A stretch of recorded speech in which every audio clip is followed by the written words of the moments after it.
जब अकबर ने चित्तौड़गढ़ में राजपूतों के किले पर हमला किया तो 30,000 आम लोगों के नरसंहार का उसने आदेश दिया, जिसके बाद अकबर ने अपनी विजय का संदेश भेजा। और संदेश में क्या लिखा था, ध्यान से देखिए। हमने काफिरों के बहुत से किले और कस्बों को जीत कर कब्जा कर लिया है और यहां इस्लाम की स्थापना कर दी है। अपनी खून की प्यासी तलवार की मदद से हमने काफिरों के निशान मिटा दिए हैं उन जगहों पर और पूरे हिंदुस्तान में मंदिरों को नष्ट कर दिया है। ये अकबर का विक्ट्री संदेश है। सोचिए कि अकबर को हमारी इतिहास की किताबों में बड़ी बड़ी फिल्में बनाई गई अकबर को लेकर, उसमें सबसे महान, सबसे अच्छा राजा, सबसे दिलेर राजा के तौर पर दिखाया गया। इसी किताब में आगे हालांकि ये भी बताया गया है कि बाद में उसमें कई बदलाव आए। वो हिंदू राजाओं की बेटियों के साथ शादी करके आसपास की जगहों में वो एक स्टेबलाइजेशन चाहता था, अपने पूरे साम्राज्य को स्थिर और स्थायी बनाना चाहता था।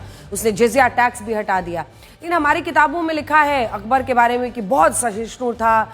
यही पढ़ाया गया, अकबर तो हिंदुओं को काफिर बताकर उन्हें मार रहा था, लेकिन उसका नरसंहार कर रहा था। इसी तरह से इस किताब में औरंगजेब के बारे में भी लिखा गया है। किताब में लिखा है कि कुछ इतिहासकार ये तर्क देते हैं कि औरंगजेब के उद्देश्य राजनीतिक थे और इसके लिए वो ये उदाहरण देते हैं कि औरंगजेब ने मंदिर बनाने के लिए दान भी दिया था। लेकिन हकीकत ये है कि उसके फरमानों ने उसके धार्मिक उद्देश्यों को साफ किया था। उसने प्रांतों के गवर्नर्स को गुरुकुल मंदिर तोड़ने के आदेश दिए थे। उसने बनारस, मथुरा, सोमनाथ, जैन मंदिरों, सिखों के गुरुद्वारों को तोड़ा था।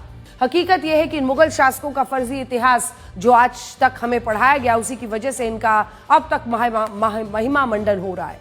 जबकि हकीकत क्या है, ये एनसीईआरटी की नई किताब बता रही है। बाबर के वंशजों के काले कारनामे सामने आने से अब कोई रोक नहीं सकता। वामपंथी इतिहासकार अब इससे मुंह नहीं मोड़ सकते कि औरंगजेब एक बेहद बर्बर शासक था। उसने अपने भाई दारा शिकोह का सिर काटकर उसे पिता शाहजहां के सामने पेश किया था। उसने तमाम मंदिर तोड़े, सिख गुरुओं को निर्ममता से मारा। लेकिन आज भी बहुत से लोग ऐसे हैं जो इतिहास को सही किए जाने के इस फैसले से बहुत दुखी दिख रहे हैं।